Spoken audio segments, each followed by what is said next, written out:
Hello, and welcome to Conversations with Nick Thompson. You may know me from Netflix Love is Blind, but on this podcast, we sit down with guests from all walks of life to hear their story, remove stigmas, and uncover what makes them tick.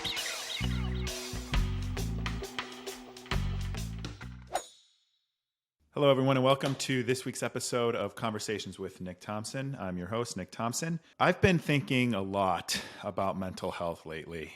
With the holidays and my own personal experiences and journey coming in, it's been top of mind, and I've been really trying to learn a lot about myself, learn a lot about the stigma around mental health and wellness, more so than usual, I would say, as I dive into my own personal journey and evolving that and continuing that, but also the role that mental health plays in society.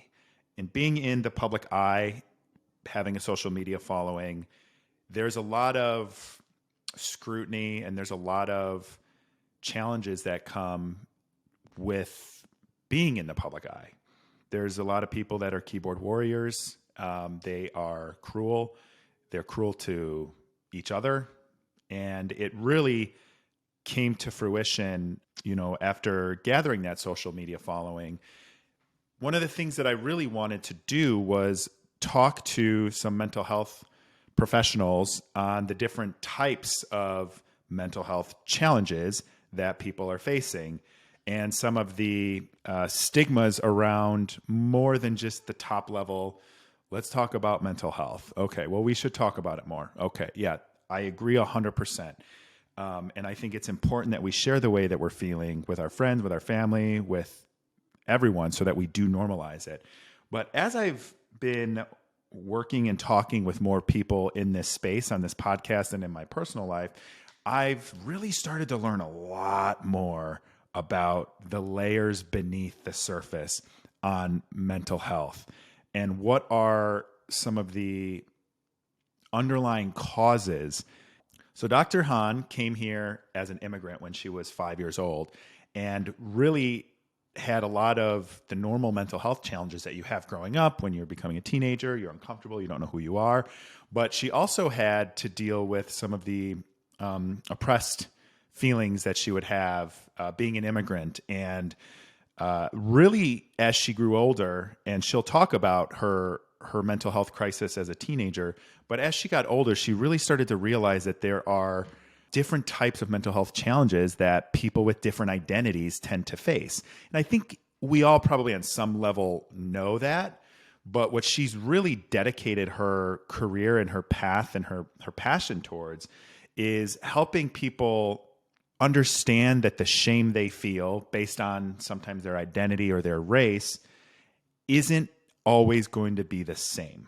What she wants to do is help people transfer that shame and really transfer that into the pursuit of racial justice and end injustices.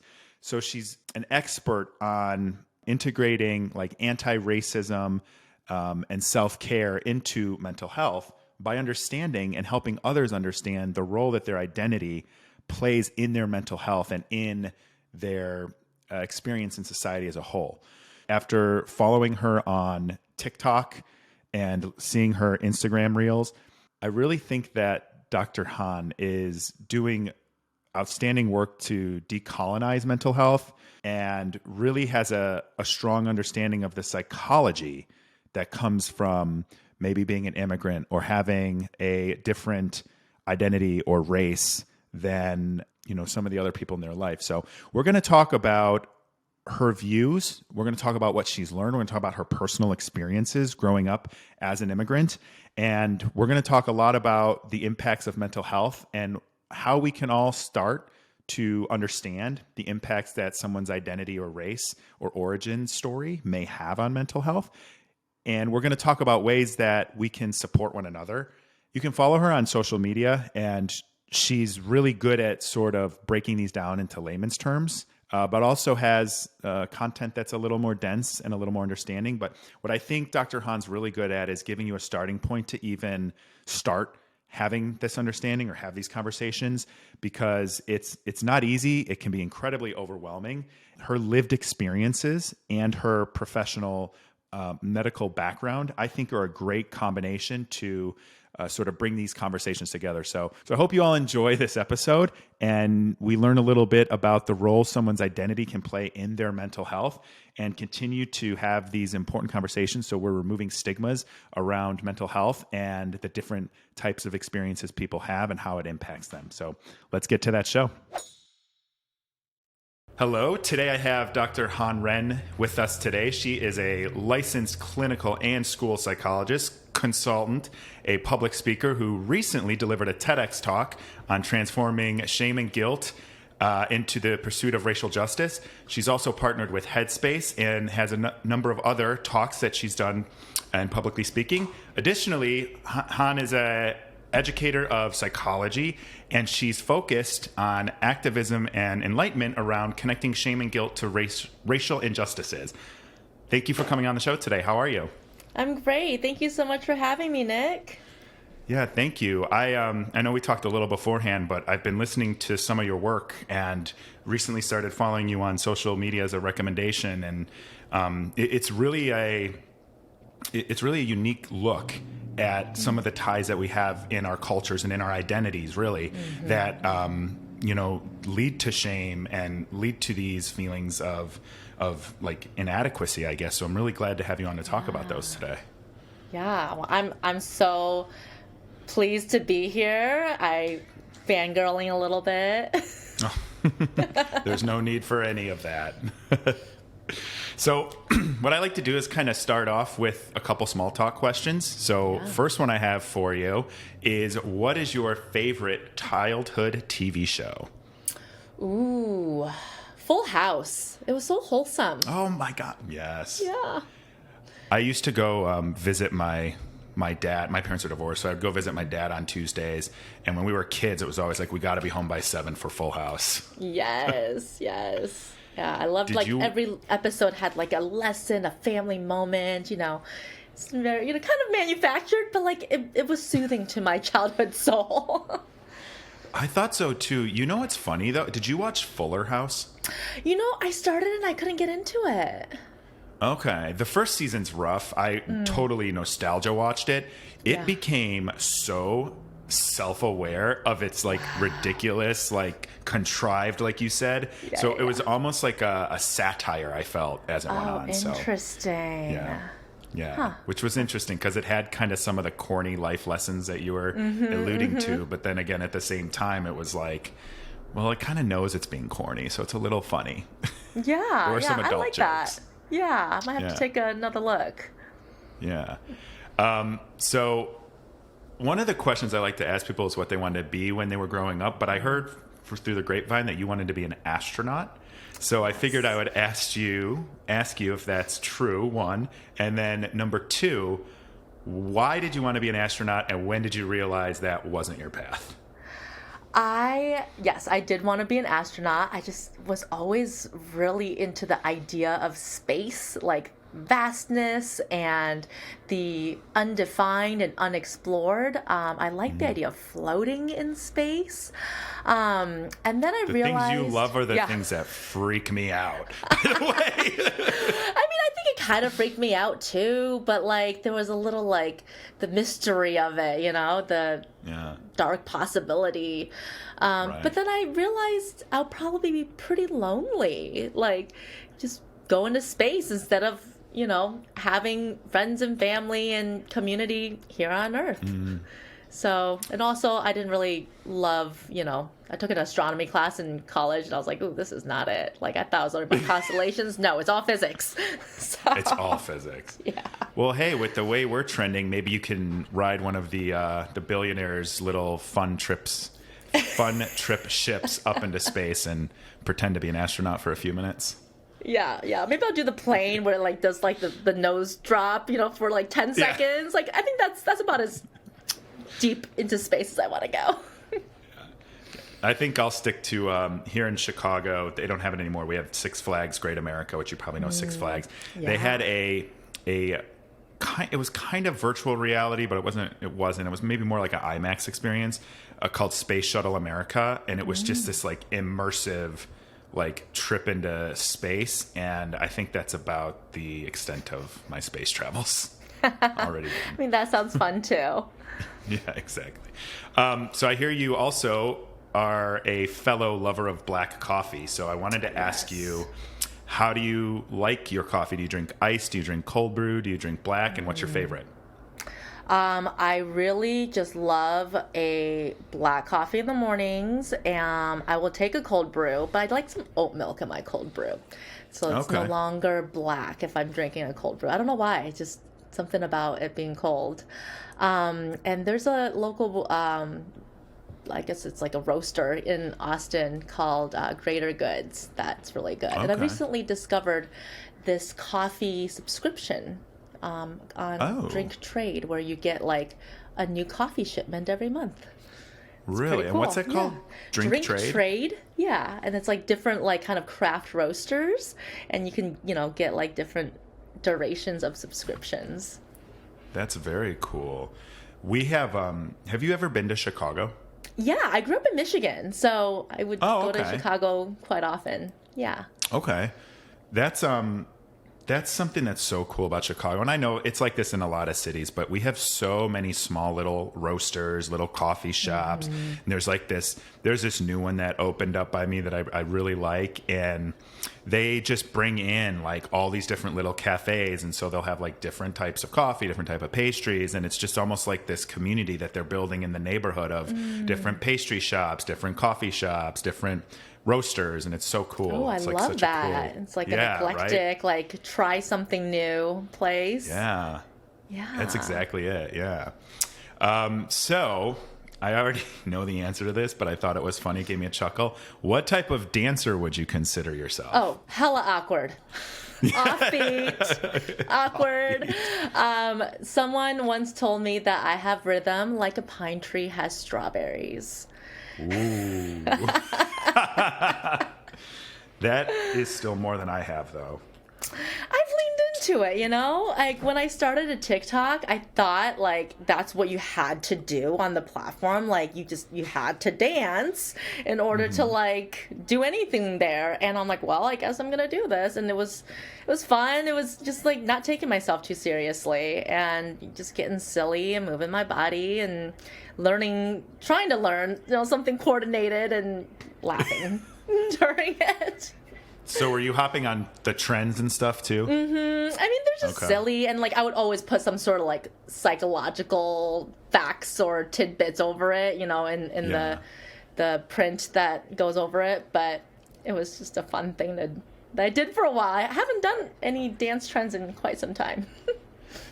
I'm on TikTok now, and it's literally this week I signed up for a TikTok. I have like 15 followers. Welcome. Yeah. I, in 2020, like went on TikTok and all I saw was people dancing.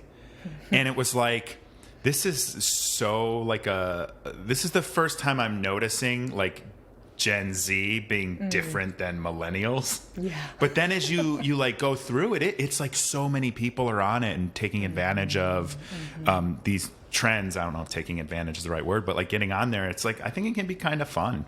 Yeah. I mean, it really started off as like a pandemic boredom buster thing for me that, kind of took on a life of its own. Yeah. So then I've got my last small talk question for you here is, what do you prefer, TikTok or Instagram, and why? Ooh, that's such a great question. I think these days I prefer Instagram. My audience on Instagram is older, a little more, psychologically minded. There's less trolls on Instagram for me.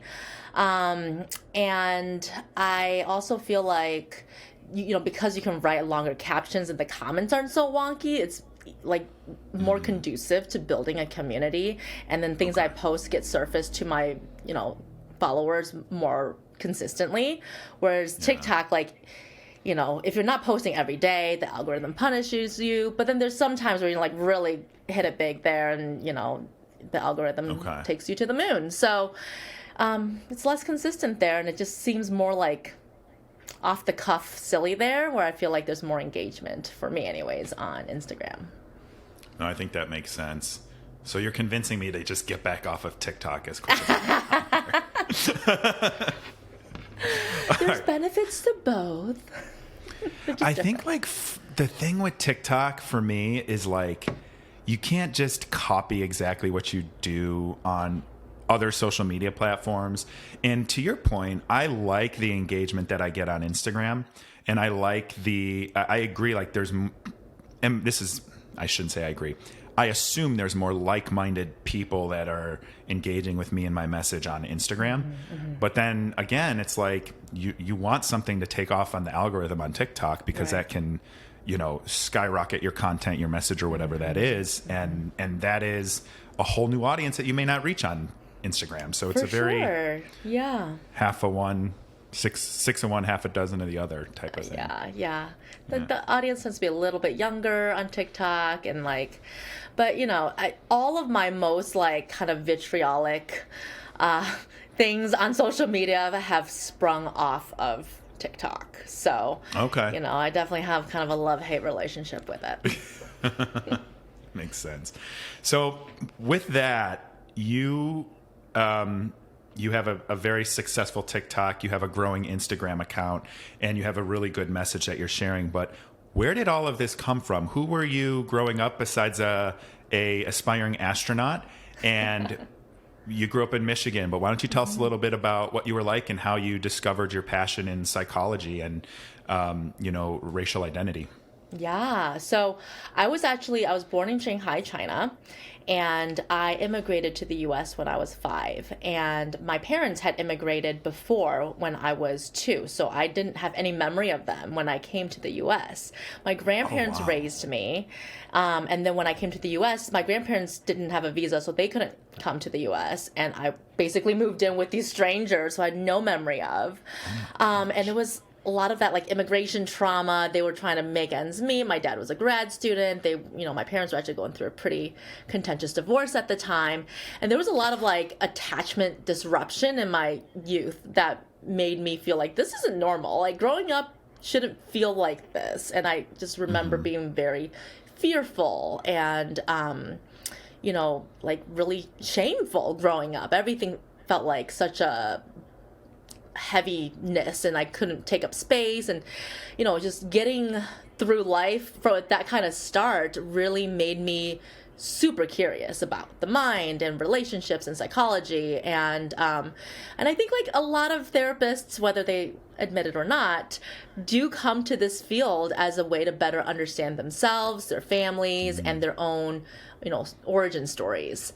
And so when I had the opportunity to choose my major in college, I knew that this was something that was really fascinating to me, and I wanted to better understand myself, my family, and also help other people who may have had similar kind of racial identity development pathways and immigration stories, and just trying to make sense of who they are in this world when your early years are so fractured. Can I ask why your parents didn't bring you when you were 2? There was a visa issue. Back then, policy did not allow grad students to bring their children. They did allow to bring their partners, but it wasn't even at the same time. So my dad immigrated, and then my mom immigrated maybe a year later, and then they had to really fight and advocate for policy change for grad students to bring their children. And so there's a generation of these satellite kids, whether they were born in the U.S. and then sent back to China to be raised by extended family members, and then coming back to join the parents when they were 7, 8, whatever, or in my situation, born in China and then were able to immigrate later. And clearly there's not a vast knowledge of attachment issues and how that can lead to some psychological problems later on. And it's a very normalized thing within Chinese culture and a lot of Asian cultures. So that was going to be my next question. When you were, when you were a young child are kind of starting to realize, hey, you mentioned I'm not supposed to feel this way. I don't think being a kid is supposed to feel this way. Was there any community that you were able to find within, the Asian culture or any type of culture where you could talk about these things as a teenager or whenever that was to really sort of like normalize it and realize, hey, I'm not the only one?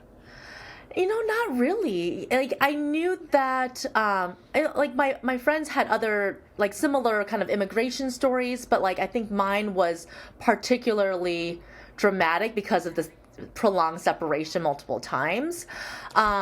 And there's also so much shame and stigma in my culture around mental health and around talking about mental health at all. There's so much desire to save face. And so it was, not a conversation that people were used to having. So, when I was a teenager, like, I did go through kind of a mental health crisis at that time, which really propelled me into getting therapy and, like, actually pursuing some healing in a more traditional route, I guess. Right. But it was because of a crisis point and not because of a normalization within our community. Oh my God. Well, I'm sorry to hear that you had that experience. Was there a trigger to the crisis? Do you want to share anything about anything that someone might listen to and be like, oh my gosh, I've been there, I can relate to that? Yeah, I mean, starting high school was really rough, right? When you're trying to, like, figure out who you are, your identity in a new environment, you're trying to fit in, and then just not really feeling like I had that, family support or social support to be able to do the things that, like, my friends were allowed to do. My parents were pretty strict and, kind of traditional in that way, and a lot of kind of high pressure around achievement and grades. So all of that really kind of came to a head in my 9th grade year where I was like, I can't do this anymore. This is really hard. Was this something, so the culture and the achievements and the getting good grades, where does that come from within the culture? Is it like we were immigrants, we have to come and live the, American dream, or is it something that just travels in the culture? Can you talk a little bit about that? I mean, emphasis on education is a really big part of the Asian American experience. And I think a big part of it is that was the meal ticket out for a lot of East Asian immigrants anyways, like Chinese, Korean. One of the most common pathways was getting a grad school visa and then, like, coming here for grad school, or like H-1B work visa, and, like, kind of like the brain drain of immigration. Right. And so the children of immigrants really grew up with that hardcore emphasis on education, achievement, hard work, success. And, I've always said, like, every immigration story is a trauma story, because even if you, like, make it in the new land, you have to leave so much behind, and you have to give up so much of who you were in order to survive in this new place. So the values that are really passed down to children of immigrants prioritize that of achievement, education, and hard work. And I have kind of like that 1.5 generation experience where, I was born in China, but then really grew up here, where, like, I was very much bicultural in that way, having, English not even be my first language. Right. And were you not allowed to talk about your challenges with your family before you had your crisis point? I mean, I wouldn't say I wasn't allowed to talk about it, but I don't think I was heard, and it was really, looking back on it now, it's like they did the best they could with what they had and what they knew. And there's a lot of, with the stigma, there's a lot of more normalization of talking about, like, somatic complaints. Oh, you have a stomach ache, you're so tired, you're throwing up. Like, those physical health complaints were a lot more paid attention to and, like, attuned to than any sort of mental health complaints. Mental health complaints. Well, it's like you can see it. Yeah. And, like, I mean, that permeates, through Western culture as well. But it also just all had the additional layer of like shame and stigma to like have, any sort of mental health differences. It just meant like, oh my gosh, you're crazy, you need to be institutionalized. There was no gradient, and there was and there's so much shame. Like, don't bring shame on the family to like admit that you have any challenges like that. Like, what would people think? Yeah, that is I think that is so detrimental, and I can imagine it being even more detrimental in your community, as you've said, having to basically start life over. So let's go. I'm curious to go back to your going into college. You realize psychology is where you want to go. I think your inspiration is... Why don't you tell us your inspiration instead of I sum it up from what you've said already? What was your true inspiration? Yeah, I mean, I knew that my life path was unusual.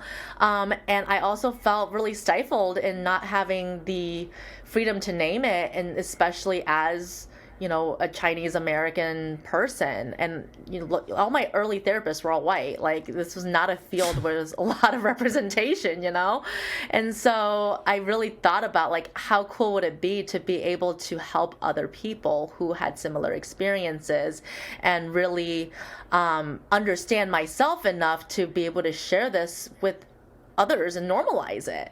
And that was really a huge motivator for me, was to bring the normalization and destigmatization of mental health back to my community. I think that's such a noble cause. And in general, like, I don't understand, and I'm guilty, right? Like, I never really talked about it until a few years ago. Like, no one knew my challenges. My family didn't know. No one knew. So I think when you have an entire culture or entire society or entire community suffering from that, like, you need to, first, I always say you need to name it, number one, because otherwise it's name just it to ambiguous. Tame it. Yep. Ooh, that's good. I might steal that.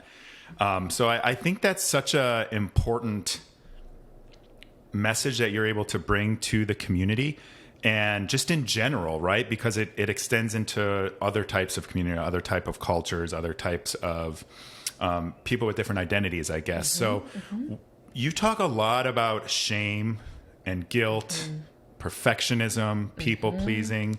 I think you've given a good background of where that comes from.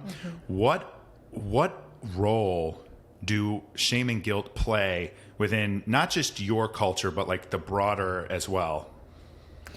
I mean, I think shame and guilt are two of the most misunderstood moral, social emotions. They're also two of the most uncomfortable and stifling ones. Like, we just crumble into this vortex when we experience shame. And when we talk about it more, when we talk about it more these days, it's still in the context of like, well, let's get rid of this feeling, rather than let's understand why we experience this. What can we connect this to, our survival, the adaptive functions of having these emotions to our survival in groups and communities, and then better understand the messages that these feelings can show us. Right. Which is really like moral development, conscious development, learning how to, abide by the values of a group, which can absolutely be super protective to our sense of belonging and acceptance and finding our people, but also, kind of stifling if elements that we feel this shame about or are made to feel shameful about are not elements that we can change or that we really feel is aligned to who we are when it comes to elements like identity. Yeah. Do you want to talk a little bit about identity? Like, what's the role that you've seen identity play in shame and guilt and in mental health?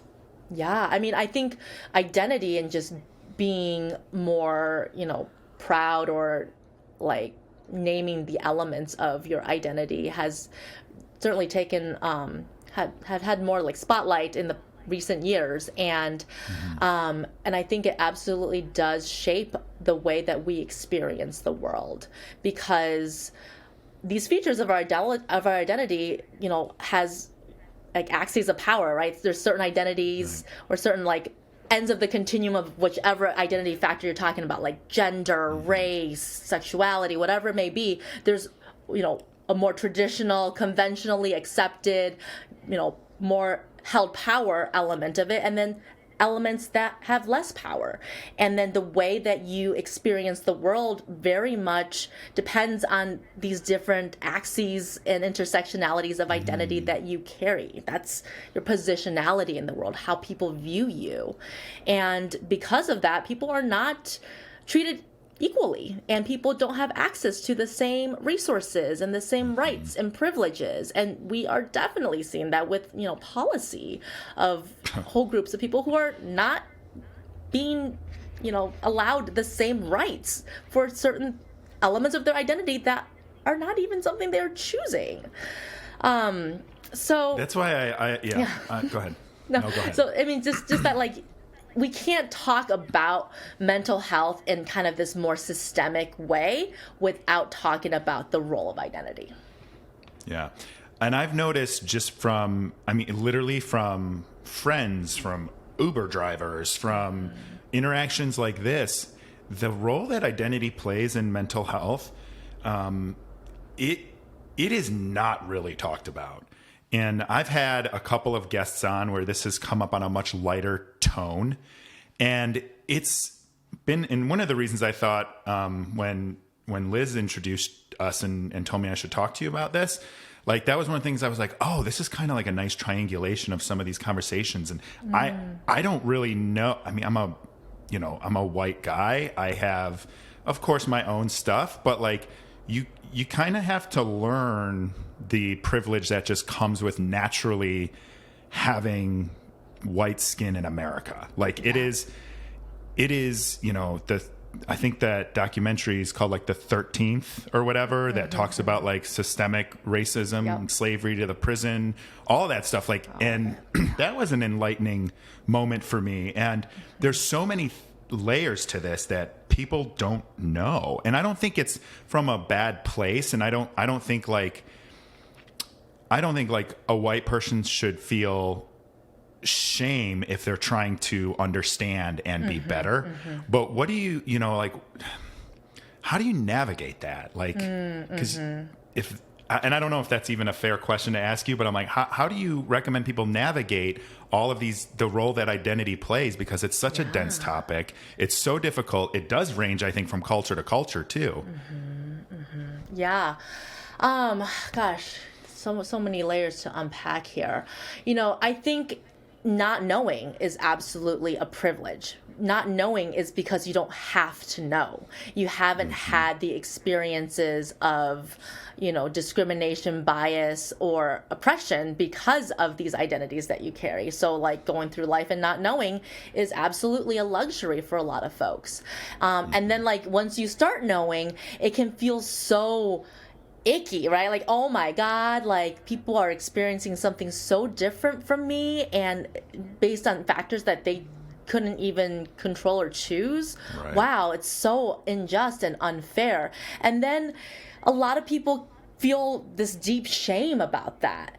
And I think that's where people maybe exit this realm of work because it's so uncomfortable. They don't want to interrogate it. They're like, this is too hard. I don't want to make me feel guilty about who I am.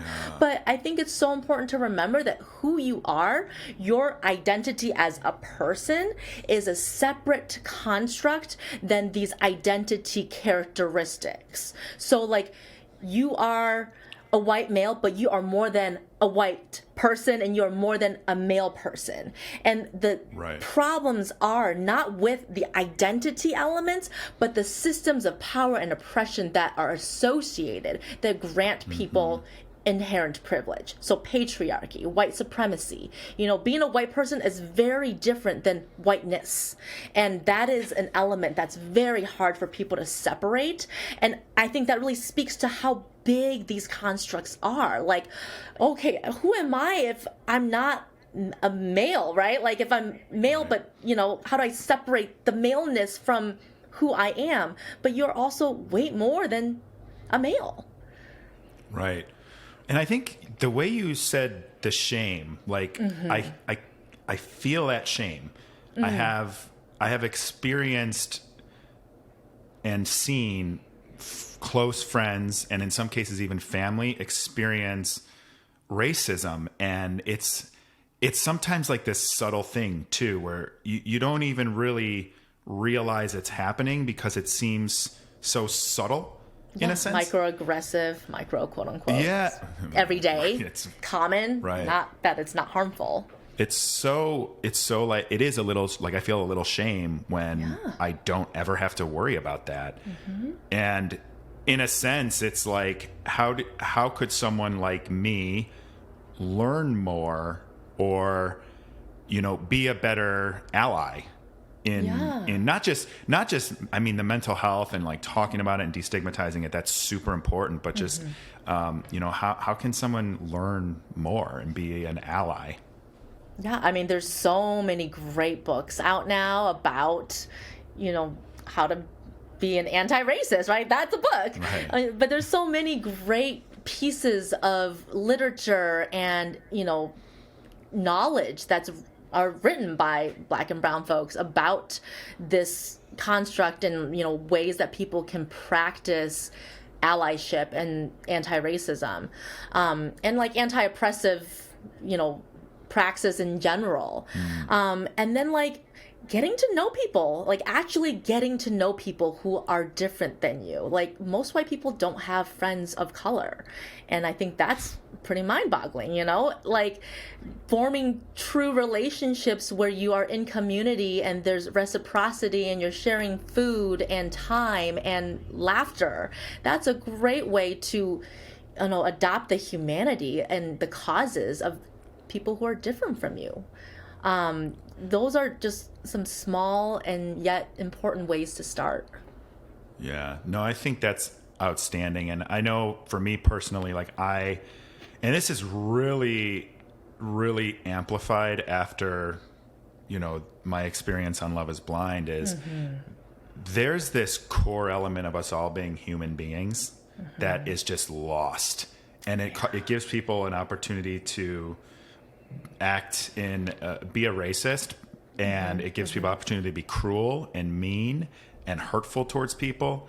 And I think like we're in a state right now where this is going to be this is a stigmatizing topic. This is going to be a stigmatizing podcast. It's going to upset some people, and that's fine. It's going to be triggering. It's going to be triggering. Yeah. It's supposed to be uncomfortable. Exactly. And that's the kind of discussions that I, for one, like to have, because I want to remove stigmas and I want to empower people to be the best versions of themselves. And so how do we normalize this? Like, do I go talk to my ethnic friends? Do I sit down and actually ask them these tough questions, or is that going to be triggering? This is a great question, because I think a lot of times, white people who are friends with folks of color are like, oh, I don't want to put them in like a weird spot, and like, certainly don't ask them for labor, right? Don't be like, hey, can you teach me? But do ask them about their experiences, because I guarantee you they are very well aware of the differences of their lived experiences versus yours. And just because race has never come up in your friendship and in your dynamic does not mean that they are so comfortable with it or just unaware of it. I guarantee you they are aware of it already, and maybe don't feel the psychological safety to bring it up, or don't know how you will respond to it. And for a lot of us, like, we don't want to take on that extra labor of dealing with fragility. Like, I'm going to bring something up about our differences in race and someone's going to start crying. I have to make them feel better. Like, no, thank you. So the fact that you want to bring it up is a great thing, but bringing it up in a way that can be from a place of curiosity and support, and like, I want to learn, and I will read the things. You don't have to educate me, like, but I would love to talk about this with you and find out how it aligns with your experience, and what are some other things that I can do to like better know how it is to be you. And then from there, I think, we're so great on like diversity and like adding tradition in, and we're like, increasing our like experiences of traditions, right? Oh, we're going to celebrate Diwali now. It's Chinese New Year, right? Like being very like kind of performative about like culture. That's exactly what it is. It's performative. That's right? exactly It's what performative. I'm putting on these like clothes, right? Right. But the most important part is how can you interrogate your own experiences to take the white supremacy out of your relationships and your interactions? And like learning like, well, what does that mean? What is white supremacy? Like reading up on white supremacy cultural values and how they show up in day-to-day interactions, and doing your best to notice that in your life, in the places where you do experience privilege, so you can feel gratitude and speak out against oppressive practices, and for people who, or with people who may experience more oppression. What kind of role do you think that plays in like the workspace, or maybe like outside of your friend group? Because I've had experiences, I can imagine that that's a very difficult place to navigate.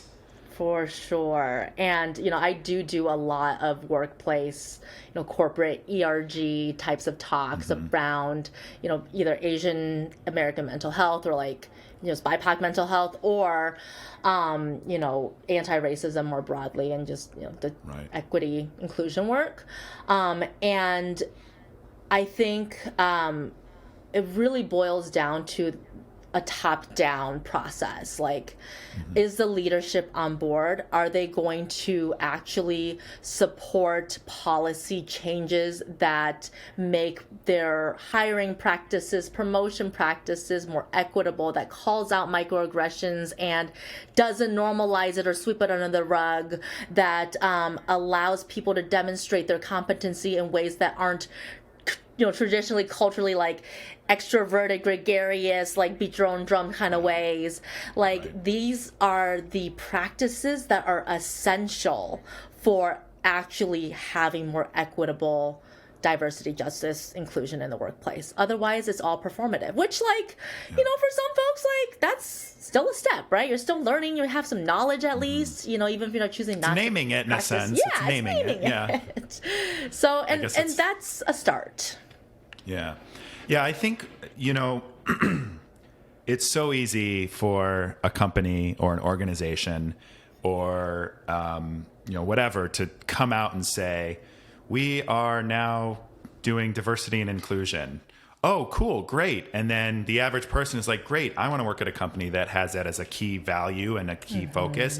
But again, it can be very performative. It's not actually fundamentally doing policy changes or fundamentally driving actual awareness outside of, the one sentence summary or the advertisement, or I like to say, throw it on a billboard, call it a day type of thing. So when you find organizations, and, I don't want you to throw any of them under the bus, are there any that you've interacted with in your time, and you don't have to name them, I'm just curious, that really were just kind of putting on a performance, and you're coming in and you're sharing real tangible information, tangible recommendations, and it's more than they were looking for, I guess. Yeah, and I mean, I think, to some degree, every organization is going to be imperfect in their implementation, and that's just part of the work.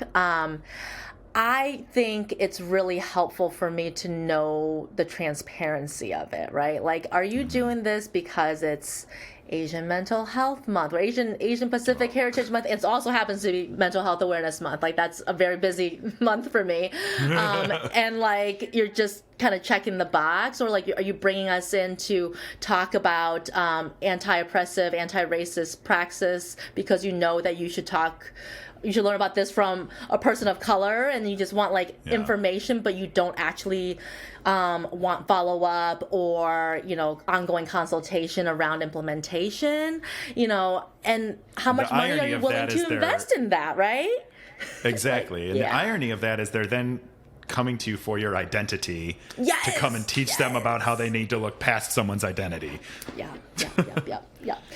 And again, like there is a little bit of an ick factor there, but it's also like when I think about it and I zoom out, like, okay, this gets the conversation going and this just builds more awareness, which is a step. But, you know, it's the dialectics of knowing that incremental change will never be enough, and incremental change is better than no change. So that's here true. we are. That's a good point.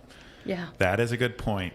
So you talked about the 4 stages of learning in one of your talks that I listened to. How do you implement that in your work to help educate, train, and teach people about really oppression? Yeah, I mean, we don't know what we don't know, and that's like the very first stage of learning. And this stages of learning can be applied to learning any new skill. When at the very beginning, it is the unconscious incompetence, all the way to unconscious competence, where you are just very naturally going about practicing this like second nature. People who have, you've heard like the 10,000 hour rule or whatever, people who have really honed their skill in whatever it is, it becomes second nature muscle memory. And there's a wide range in between. And I like to first like normalize that everybody is at a different stage, and everybody was a beginner or is a beginner. And the most important part is not like, oh, I have arrived. It's to be honest about where you are in this journey so you don't tap out. I think the thing with anti-racism and anti-oppression is there are so many like currents and like waterfalls that like push you downstream, and you kind of have to like swim upstream with it. That it's just easy to be like, you know what? Forget it. I'm just gonna, tap out. And like, rest is important. Tap out for a minute, but tap out, get your bearings, and then tap back in. And knowing that like, it's okay if you haven't arrived. Most people haven't. I haven't arrived. But like, this is a lifelong, ongoing developmental practice, and it's also something that we have to do in community. Just the individuation or the individualization and exceptionalism, like those are such white supremacy cultural values. Like you don't get a gold star, you don't get to like be special and do it by yourself. Like you have to do it with others, and also know your why. Like, are you doing it so you can seem less racist? Like that's actually not really going to further the cause, right? You got to do it because you realize that your liberation is tied up in everybody else's, and, all flourishing is mutual. Yeah, I think it's such a difficult area for a lot of people to navigate, because I do genuinely believe the majority of people want to understand. They want to be more inclusive, like really more inclusive. Yep. They look at their community of friends, or they, even if they watch the news and they see, the most atrocious things that happen, it's just people don't know how. They don't know where to start. And I think what you said is like, you don't know what you don't know. And it's scary, and it's a scary thing to think about, how an entire culture can have, this type of injustice, for lack of a better word. Yeah. I mean, start by reading. Read the 1619 Project and learn about the history of the nation. Read How to Be an Anti-Racist. So you want to talk about race, do the Me and White Supremacy workbook. Like there's so many great resources out there.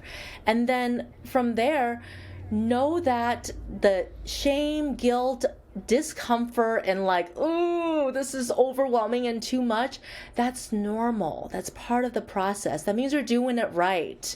Like it is meant to be challenging, to interrogate your privilege, no matter what identities you hold. And this is something that for people of color to do too, because so many of us have so much internalized oppression and internalized white supremacy. Look at the skin bleaching creams all over the shelves of, China, for example, right? Like there's so much of this in a global context.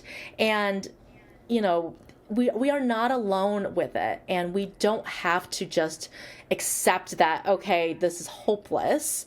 But we also don't have to try to change it all overnight either. It's a process, and it is meant to be uncomfortable. Yeah, I think there's and maybe you can, comment on this. I feel like there is such discomfort with being uncomfortable. Mm-hmm. And that is I have it. I'm guilty as charged on a lot of things. Like I talk with Liz, I am avoidant. I now know that. I need to, I need to work on that. Continue to work on that. But like, there's just such a level of discomfort with being uncomfortable. And what role do you think that plays in kind of slowing down the process, or even, people being comfortable talking about it or starting somewhere, even buying that book or buying that workbook? It's because it is a journey. So like, what role do you think the discomfort plays in all of this? Huge.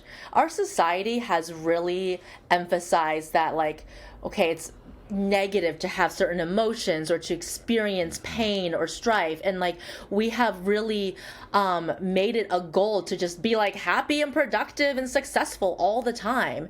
And from like fairy tales about happily ever after to these nice trite, like, oh, we tied a bow on it and everything was resolved. Like, we don't normalize that discomfort is a part of growth, and it's not inherently bad. And emotions that are hard and uncomfortable, like anger, grief, sadness, those are all just data points. They're information. They're not inherently bad or negative. It's just uncomfortable.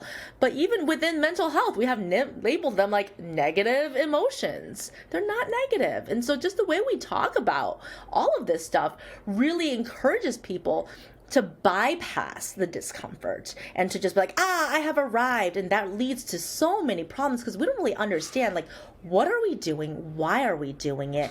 And, what's like the inside out reasons versus the, I want to be accepted and approved and look cool. So, that plus like sense of urgency, we're like, okay, we resolve it really quickly and want to get there fast, always moving forward, bigger, better. It's this capitalistic viewpoints too that also harms true growth, which is iterative and nonlinear and slow.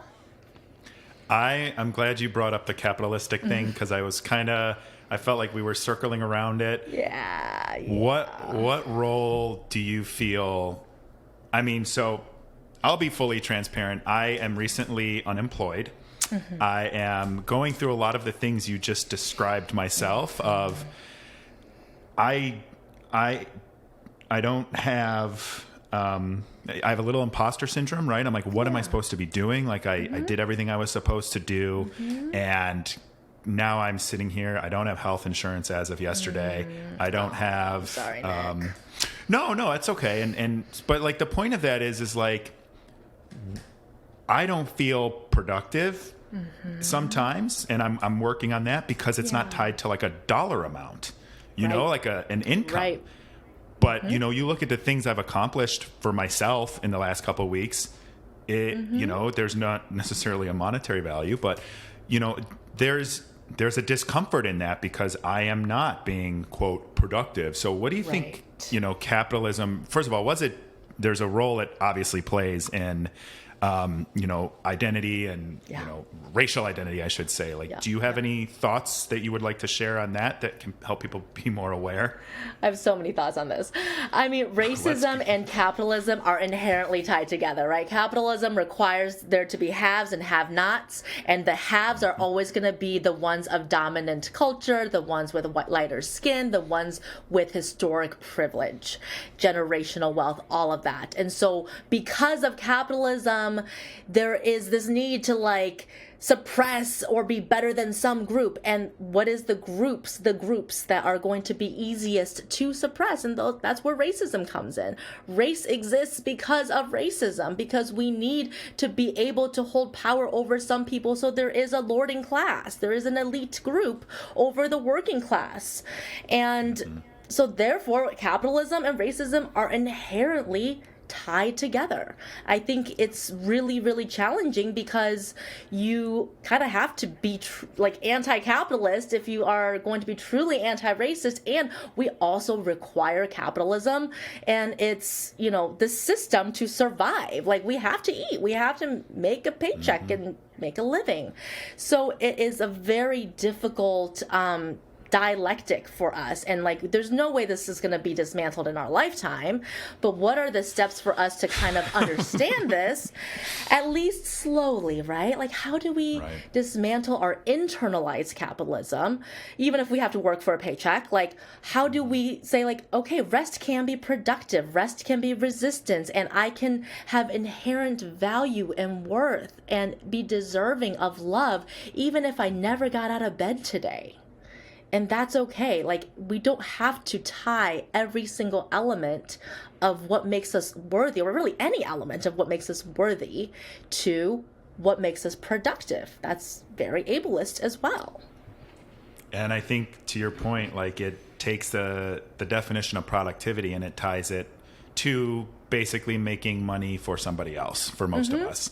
And that's an unfortunate situation to be in as a society, because I don't, I like art. How hard is it for artists to make money? Totally. I've got plenty of artist friends that have their little Etsy shops, and in order for them to sell their paintings, they have to do that after their day job, their capitalism job. And I feel like it's such a detriment to all of society to have this sort of unregulated, unfiltered version of capitalism, which leads to, I think, contributes insane amounts to the mental health challenges that everybody has. Yes. When it doesn't matter how much you work, you still can't make rent. That's late stage capitalism for you. When some people can just literally sit there and make, millions of dollars in the last 5 minutes from just doing absolutely nothing because their money's making money for them. There's a lot of inequities there. Yeah, I agree. And late stage capitalism is we're there in many ways. And when I look, I say this all the time, there's homeless people everywhere in Chicago. They're all across the country. And you know what? A lot of them, I don't know the exact amount, I think it's 30% actually work. They have jobs. No, a lot of them do. Yeah. And they still can't find shelter. Yeah, exactly. And people will, disparage them and cut them down because they then develop severe mental health issues, or they become, victims of drug addiction. And it's an awful situation to be in. And it's disproportionately, I feel like it's just disproportionately people that are obviously mentally ill, but people that are just never given that sort of pick-me-up of having generational wealth is the word. People who are marginalized. Historically overlooked. Yeah. That's absolutely true. If I was in that position, I probably want something to numb me out during the day too, so I can get through it. Exactly. So I want to be conscious of your time. Do you still have a few minutes? Yeah. Oh, it's only 4:00. Okay, cool. No, I got time. Yeah, I got till 4:30. Awesome. So. Great. So what would you like people to know about your work, and what type of advice would you give to someone who wants to, take this message to someone, whether it be their workspace, their diversity and inclusion committee, whatever that may be, or go have a conversation with a family member? Yeah. I think, when I first entered mental health, it was very much to understand, the individual. That was the perspective that I was given, and that's, what I was brought up with. But coming from a very collectivist culture, I certainly wanted to apply it more to a systemic community level. But everything that I learned in grad school had such a, pathologizing medical model, like individual lens. And what I have learned just from doing therapy is just like, you can change the way you look at things, but if you can't change your environment and you're living in a toxic system and your relationships aren't supportive, like there's only so much you can do. And then you zoom that out beyond the family or the workplace and you kind of look at it from a more systemic place. Like I'm so thrilled that mental health is getting the attention and spotlight it deserves, even though it's because people are not okay. We're all suffering, right? It's because people are not okay that mental health is getting that spotlight. But what I don't what's frustrating to me is that people are prescribing therapy and medications and like, cool, those are great, but we cannot just count on that. That's not enough. This is not an individual thing. This is a systemic systems level process and, change that needs to happen for us to elevate the mental health of our entire society. There's no amount of therapy or medication that's going to make a person who is unhoused, facing, perpetual violence and poverty to feel better about themselves. They need, standards of care and basic income and living and housing and, all of these things. The basic human needs. Yeah. And that's where I struggle, and this is where kind of my politics originates from, which I think does tie very closely to mental health, is I think if we have a society, and by the way, richest country ever, that's us, the United States. And I feel like if we could just get to a place where everybody is equal and has basic human needs met. You have a house, you have food, you have clothing, and you have water, and you have all of these things that people who have it don't think twice about. Yep. But the people that don't live every day wondering where their next meal is coming from. Yeah. Or live that day wondering, is someone going to be nice enough to drop $1 in my cup when they're homeless? Or someone's wondering, like, am I going to get this job? Like, this is just, it's a horrible way to live. And the fact that it puts so many normal people in this state of anxiety, this constant state of panic, this constant state of not being good enough or not meeting the standards of, X at work or this person in my life or whoever it is. It just keeps us in this constant state of never feeling satisfied, never feeling like our needs are met. I mean, that's capitalism in a nutshell, right? Because you can have all of the luxuries and you still want more. When we think about everything as like growth oriented, like at what cost, right? The planet's dying. There's no more place to grow. We can't expand to any more land. So now we're trying to colonize attention. Like it's, I know. It's a lot. Well, we're gonna, we don't worry. We have Bezos, we have Elon, and they're going to go colonize Mars or just leave us here, one or the other. Oh, yeah. Yep.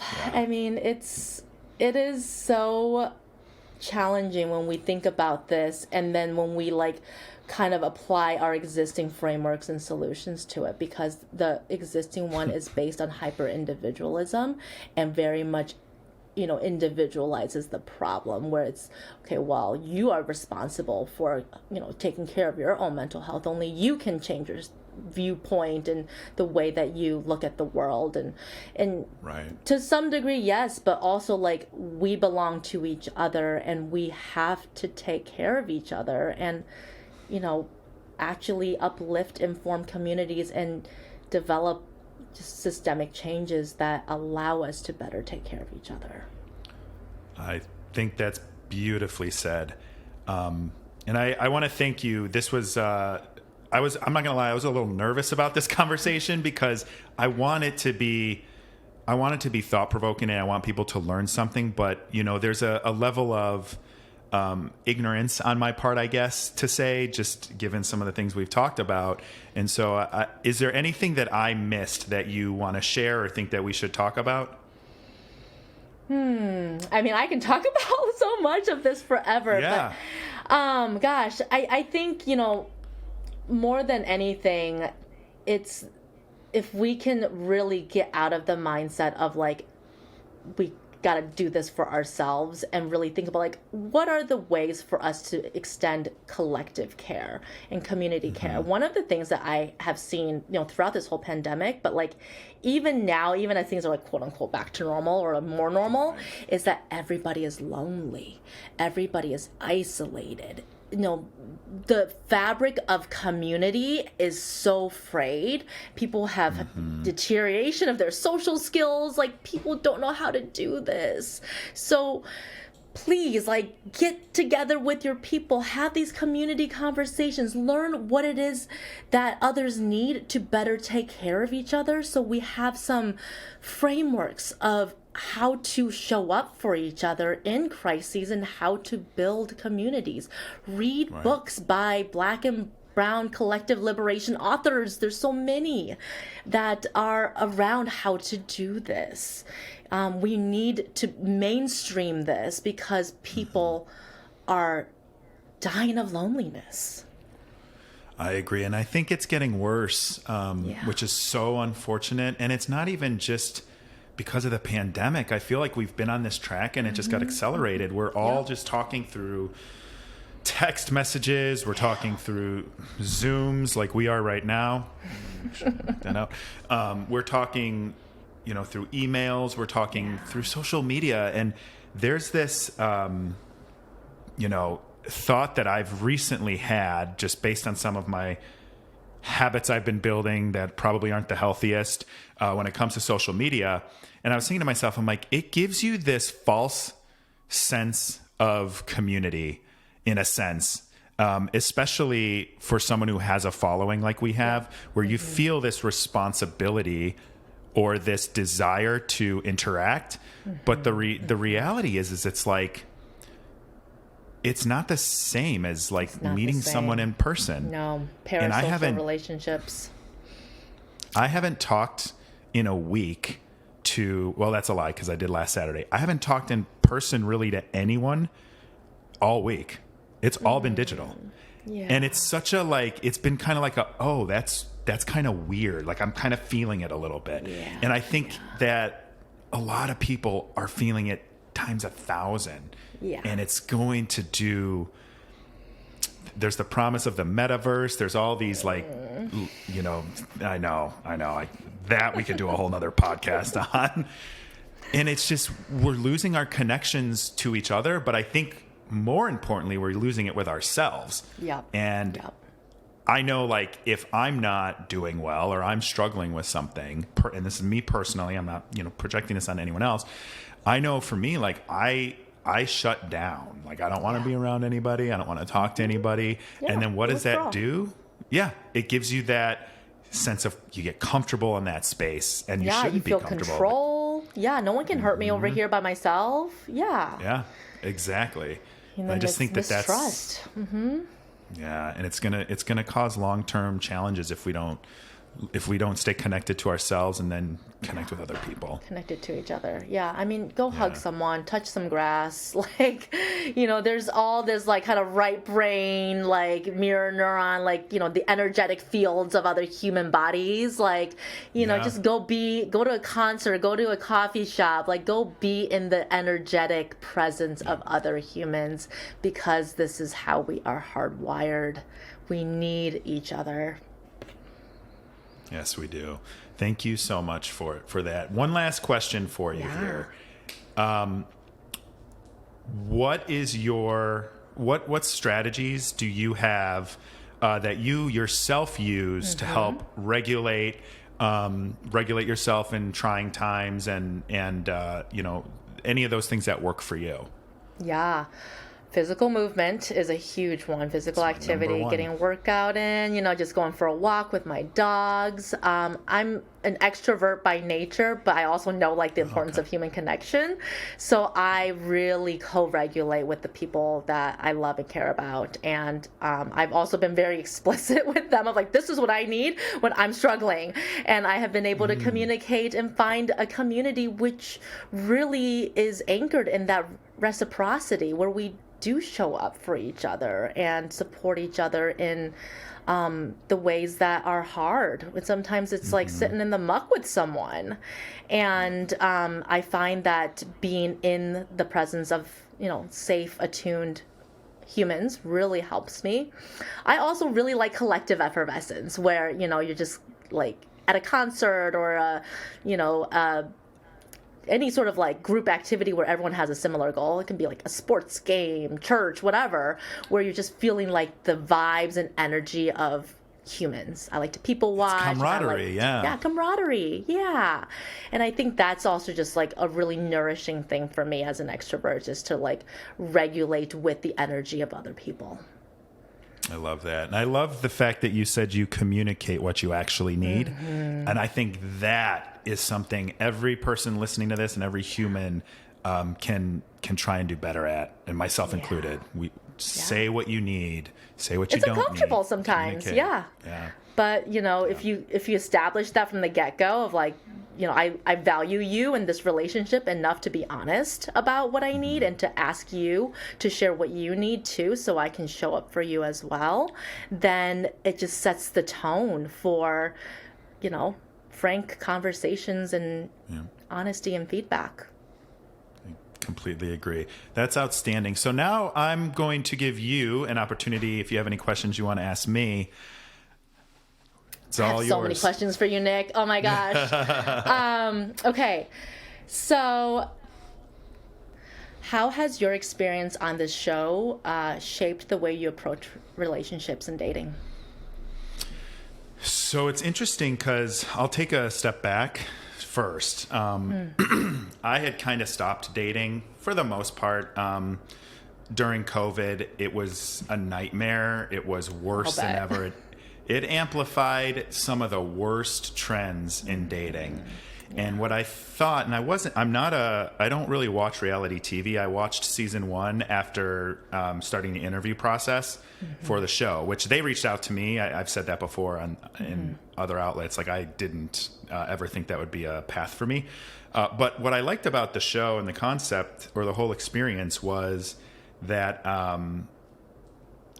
it eliminates a lot of my critiques of dating, where it's everybody's distracted by a million things. Nobody really gives anybody the time of day. Flaky. Everybody's they ghost you.